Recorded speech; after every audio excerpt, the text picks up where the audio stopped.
Hello friends, मैं यहाँ पे एक न्यू वैकेंसी अपडेट के साथ आई हूँ। जो भी कैंडिडेट आईआईटी पटना में नौकरी करना चाहते हैं, सरकारी नौकरी करना चाहते हैं, वो लोग इस वैकेंसी को में ज़रूर अप्लाई कीजिएगा। इसमें डिफरेंट पोस्ट पे वैकेंसी आई हुई है। जो भी कैंडिडेट नॉर्मल ग्रेजुएट हैं, इंजीनियरिंग किए हैं या फिर मेडिकल साइड से मेडिकल किए हुए हैं, तो वो लोग इस वैकेंसी को अप्लाई कर सकते हैं। अब यहाँ पर ऑफिशियल नोटिफिकेशन हम लोग देखते हैं। उसके बाद यहाँ पे दिया हुआ है, Indian institute of technology Patna and institute of national importance is looking for the suitable Indian nationals for appointment on direct recruitment regular and contractual basis on the following post. ठीक है, यहाँ पे डायरेक्ट रिक्रूटमेंट भी हो रहा है और contractual post पे भी रिक्रूटमेंट हो रहा है। सिर्फ इंडियन नेशनल जो है वही लोग अप्लाई कर सकते हैं आईआईटी पटना में। अब यहाँ पे है नेम ऑफ पोस्ट देखते हैं। डिप्यूटी रजिस्ट्रार का पोस्ट है और रिजर्व के लिए 2 है, टोटल 2 पोस्ट है।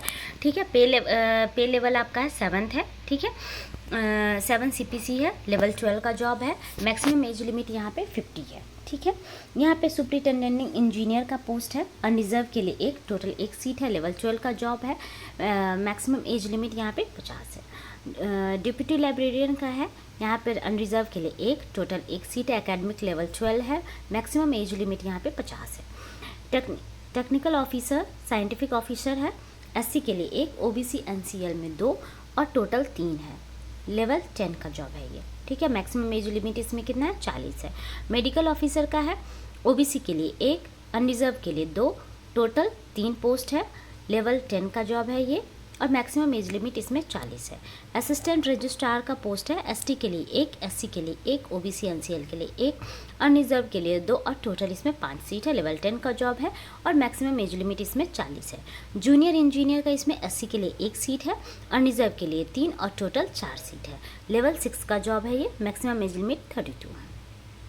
जूनियर टेक्निकल सुप्रिटेंडेंट का यहाँ पे है, ST के लिए 1 सीट है, SC के लिए 3, OBC NCL के लिए 5, EWS के लिए 1, अनरिजर्व के लिए 7, टोटल यहाँ पे 17 सीट है और लेवल 6 का जॉब है। अपर एज लिमिट कितना है, 32 है। ठीक है, फिजिकल ट्रेनिंग इंस्ट्रक्टर के लिए है, अनरिजर्व के लिए 1, टोटल 1 सीट है, लेवल 6 का जॉब है और मैक्सिमम एज लिमिट यहाँ पे 32 है। ठीक है, उसके बाद आप लोग देख सकते हैं सीनियर लाइब्रेरी इंफॉर्मेशन असिस्टेंट के लिए 1 सीट है, लेवल 6 का जॉब है। जूनियर सुप्रिटेंडेंट के लिए टोटल 7 सीट है, लेवल 6 का जॉब है, 32 एज लिमिट है। उसके बाद जूनियर अकाउंटेंट के लिए 8 सीट है, लेवल 4 का जॉब है, 27 अपर एज लिमिट है। जूनियर मैकेनिक और जूनियर इंजीनियर के जूनियर टेक्नीशियन के लिए 27 सीट है, लेवल 3 का जॉब है और अपर एज लिमिट 27 है। ठीक है, उसके बाद है जूनियर असिस्टेंट के लिए 14 सीट है, लेवल 3 का जॉब है और ये अपर एज लिमिट यहाँ पे 27 ईयर्स है। जूनियर अटेंडेंट मल्टी स्किल्ड का है, यहाँ पे 14 सीट्स हैं, लेवल 1 का जॉब है और अपर एज लिमिट यहाँ पे बात करें तो 27 ईयर्स है। Public relations officer on contract का है, 1 सीट है। ठीक है, और अपर एज लिमिट 40 है। ठीक है, टोटल यहाँ पे क्या है, 109 सीट है, मतलब 109 सीट है। डिफरेंट पोस्ट पे डिफरेंट बैकग्राउंड के लोगों के लिए। यहाँ पे अब देखते हैं कि post of public relation officer will be filled on a contract basis initially for 3 years extendable for the next 2 years. यहाँ पे जो और सीट तो परमानेंट है, यहाँ पे जो पब्लिक रिलेशन ऑफिसर का जो सीट है वो कॉन्ट्रैक्ट बेसिस पे उस पर अपॉइंटमेंट होगा, वो 3 साल के लिए होगा। ठीक है, और वहाँ पे अगर अच्छा काम किए तो उसके फर्दर 2 साल के लिए और बढ़ा दिया जाएगा। उसका सैलरी आपको 80 to 90,000 के बीच में मिलेगा, HRA मिलेगा। ठीक है, वह यहाँ पे दिया हुआ है। ठीक है, बाकी सारा सीट परमानेंट है। ठीक है, अब यहाँ पे दिया हुआ है कि आप लोग को जो अपर एज लिमिट है वो गवर्नमेंट ऑफ इंडिया के नॉर्म्स के बेसिस पे भी है। जो भी रिलैक्सेशन है, एज रिलैक्सेशन, और जो गवर्नमेंट ऑफ इंडिया का नॉर्म्स है उस बेसिस पे मिलेगा। ठीक है, उसके बाद है the candidate are required to submit the application through online portal.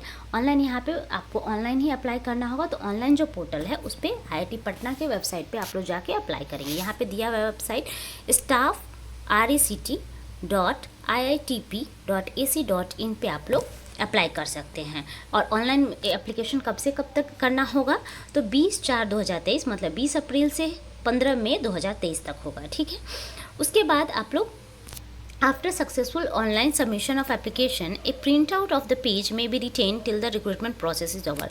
और कोई भी वैसे भी एप्लीकेशन आप लोग भरते, कोई भी फॉर्म भरते, तो उसका क्या होता है कि ऑनलाइन जो आप लोग फॉर्म अपलोड करते हैं उसका एक प्रिंट आउट हार्ड कॉपी अपने पास जरूर रख लीजिए। क्या होता है, रिक्रूटमेंट प्रोसेस में कभी वो मांगा जाएगा तो आपके पास रहेगा, तो ईजिली आप जमा कर सकते हैं। ठीक है, अब यहाँ पे इंपॉर्टेंट की डेट की ऑलरेडी मैं बात कर चुकी हूँ, 20 अप्रैल से लेकर 15 मई तक अप्लाई कर सकते हैं।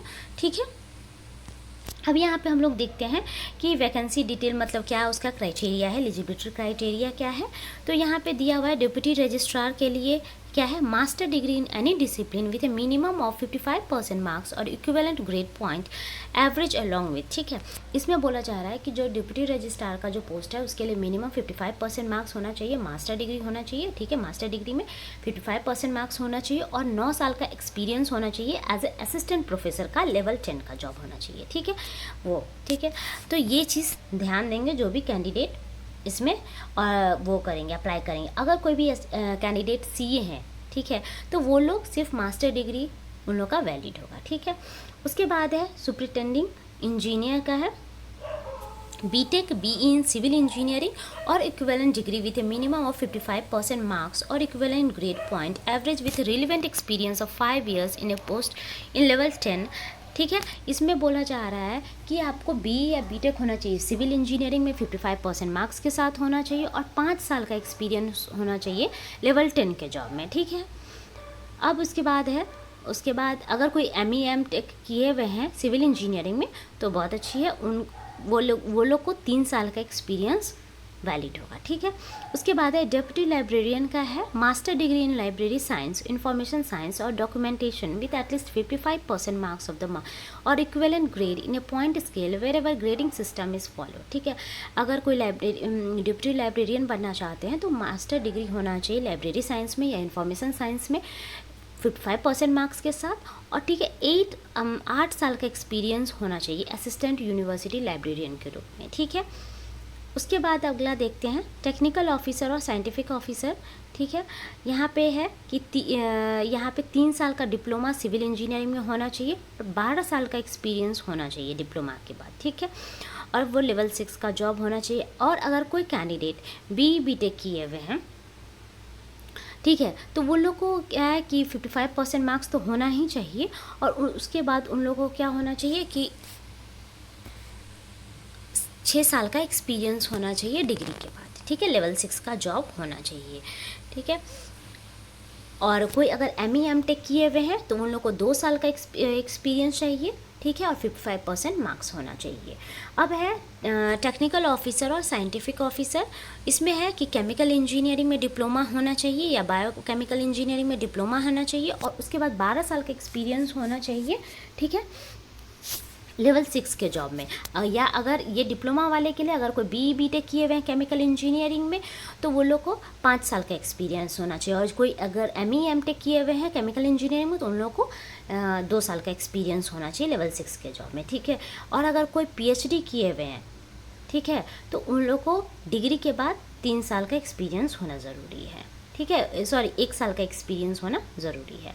अब है टेक्निकल ऑफिसर और scientific officer computer science and engineering में। तो इसमें भी वही है कि जो डिप्लोमा किए हुए हैं वो 3 साल का उनको 12 साल का एक्सपीरियंस होना चाहिए और उसके बाद अगर कोई बीटेक किए हुए हैं तो उनके लिए है कि 5 साल का एक्सपीरियंस होना चाहिए और एमई एमटेक किए हैं तो उन लोग के लिए है कि 2 साल का एक्सपीरियंस होना चाहिए और जो पीएचडी कैंडिडेट किए हुए हैं उनके लिए 1 साल का एक्सपीरियंस होना चाहिए लेवल 6 के जॉब में, ठीक है। अब यहाँ पे है मेडिकल ऑफिसर का सीट है तो एमबीबीएस होना चाहिए 55% मार्क्स और इक्विवेलेंट ग्रेड पॉइंट के साथ, ठीक है। और उसके बाद इंडियन मेडिकल काउंसिल के साथ रजिस्ट्रेशन होना चाहिए और इसके बाद लिखा हुआ है with relevant experience of 3 years after the degree in a large multi speciality hospital setup और उसके बाद 3 साल का एक्सपीरियंस भी होना चाहिए, ठीक है। उसके बाद है असिस्टेंट रजिस्ट्रार का है तो मास्टर डिग्री और equivalent degree in any discipline with minimum 55% marks और इक्विवेलेंट ग्रेड पॉइंट। इसमें है कि मास्टर डिग्री होना चाहिए असिस्टेंट रजिस्ट्रार में 55% मार्क्स के साथ, ठीक है, with relevant experience of 6 years after the qualifying degree out of which 5 years should be in A supervisory post at level 6 and above और इक्विवेलेंट, ठीक है। तो इसमें है बोला जा रहा है कि 6 साल का एक्सपीरियंस होना चाहिए, उसमें 5 साल कम से कम सुपरवाइजरी पोस्ट पे होना चाहिए, लेवल 6 का जॉब होना चाहिए। जूनियर इंजीनियर सिविल में वही बीटेक सिविल में होना चाहिए 55% मार्क्स के साथ होना चाहिए और उसके बाद उन लोगों को होना चाहिए 1 साल का एक्सपीरियंस होना चाहिए, ठीक है। उसके बाद हम लोग देखते हैं जूनियर इंजीनियर इलेक्ट्रिकल में तो इसमें बीटेक इलेक्ट्रिकल इंजीनियरिंग में होना चाहिए 55% मार्क्स के साथ और 1 साल का एक्सपीरियंस होना चाहिए, ठीक है। उसके बाद आप लोग यहाँ पे देख सकते हैं जूनियर टेक्निकल सुपरिटेंडेंट का, तो यहाँ पे BE-BTech होना चाहिए केमिकल इंजीनियरिंग में या बायोकेमिकल इंजीनियरिंग में 55% मार्क्स के साथ, और उसके बाद उन लोगों को 1 साल का एक्सपीरियंस होना बहुत ज़रूरी है। उसका जूनियर टेक्निकल सुपरिटेंडेंट में BE-BTech कंप्यूटर साइंस में है, तो कंप्यूटर साइंस में होना चाहिए 55% मार्क्स के साथ और 1 साल का एक्सपीरियंस होना बहुत ज़रूरी है। उसके बाद यहाँ पे कैंडिडेट ये सब डिटेल दिया हुआ है, किस कॉलेज से, कुछ लिस्ट है, अगर कोई IIT से हैं, NIT से हैं, ISC से, तो उनको थोड़ा एक्सपीरियंस मतलब वेटेज ज़्यादा मिलेगा, ठीक है। जूनियर टेक्निकल सुपरिटेंडेंट का है BE-BTech इन मैकेनिकल और प्रोडक्शन और मैन्युफैक्चरिंग इंजीनियरिंग में, ठीक है। और जो मोबाइल इंजीनियरिंग में जो किए हैं वो लोग भी अप्लाई कर सकते हैं। एरोस्पेस इंजीनियरिंग में जो किए हैं 55% मार्क्स के साथ, तो वो लोग भी अप्लाई कर सकते हैं, ठीक है। और 1 साल का एक्सपीरियंस होना चाहिए। अगर कोई कैंडिडेट डिप्लोमा किए हैं तो उन लोग को 6 साल का एक्सपीरियंस होना बहुत ज़रूरी है, ठीक है। अब यहाँ पे हम लोग देखते हैं जूनियर टेक्निकल सुपरिटेंडेंट में, इसमें है कि BE-BTech होना चाहिए, ठीक है। BSc इंजीनियरिंग अप्लाइड फिजिक्स में होना चाहिए। और यहाँ पे देख सकते हैं बैचलर डिग्री यहाँ पे अगर कोई किए हैं तो उसके बाद उनको ग्रेजुएशन में फ़िजिक्स होना बहुत ज़रूरी है, और 4 साल का एक्सपीरियंस वो लोग भी अप्लाई कर सकते हैं, ठीक है।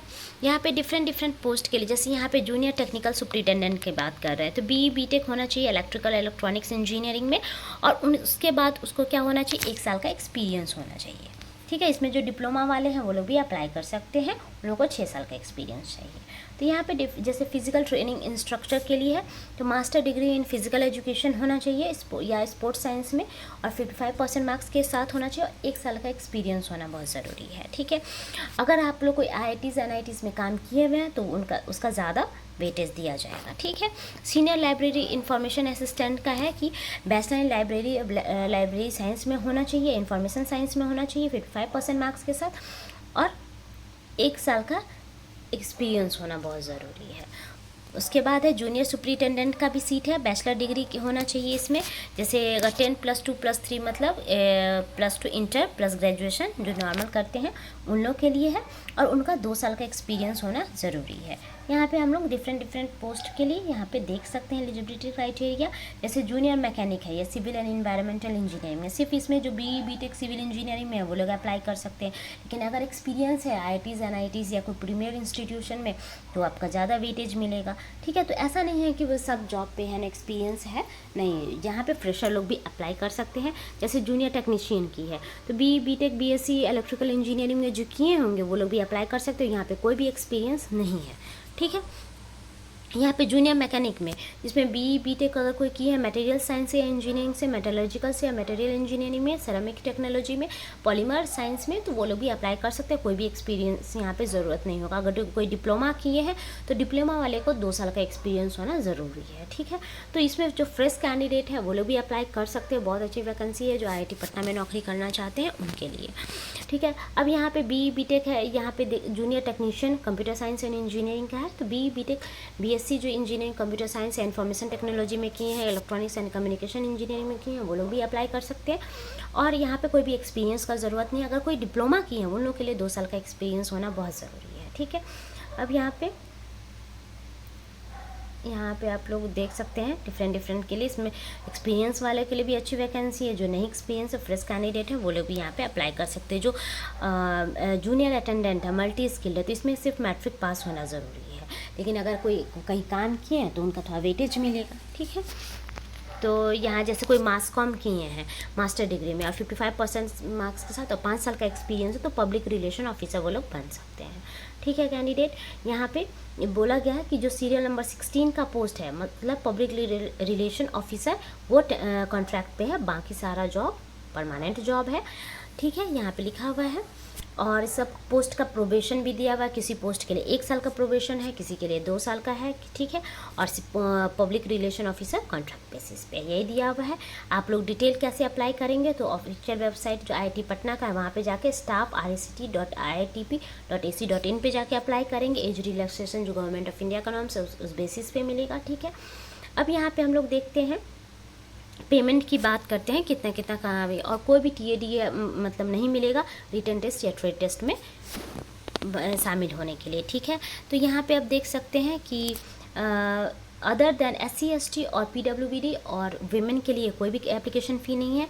बाकी पोस्ट वाइज है, किसी पोस्ट के लिए 1500, किसी के लिए 1000 और किसी के लिए 500 है। ठीक है, तो वो लोग अपने अपने पोस्ट, जिस पोस्ट के आप लोग अप्लाई कीजिएगा उस पोस्ट का एक बार चेक कर लीजिएगा कितना एप्लीकेशन फ़ी है। ठीक है, विदाउट एप्लीकेशन फ़ी अगर जिस पोस्ट के लिए आप लोग कर रहे हैं, अगर आप लोग जनरल EWS और OBC कैंडिडेट है और अप्लाई फॉर्म नहीं फिल कीजिए, एप्लीकेशन फ़ी नहीं जमा कीजिएगा तो फॉर्म रिजेक्ट हो जाएगा। ठीक है, कोई भी अगर टेक्निकल क्वेरी होता है तो आप लोग यहाँ पे वो पूछ सकते हैं। ठीक है, यहाँ पे दिया हुआ है वेबसाइट का नाम staff.RECT@iitp.ac.in पे आप लोग जाके पता कर सकते हैं। ठीक है, उसके बाद है यहीं पे दिया हुआ है कि अगर दो एग्ज़ाम में दो कैंडिडेट का अगर सेम मार्क्स आ जाएगा रिटन टेस्ट में, तो उसके बाद जो हैवलेशन जो उसमें अगर टाई हो जाता है दो कैंडिडेट में, तो जिसका कम नेगेटिव मार्क्स होगा उसको ज़्यादा वेटेज दिया जाएगा। उसके बाद अगर वो उसमें भी सेम आ जाता है तो उसका जो कैंडिडेट ज़्यादा उम्र का होगा उनको वेटेज मिलेगा। ठीक है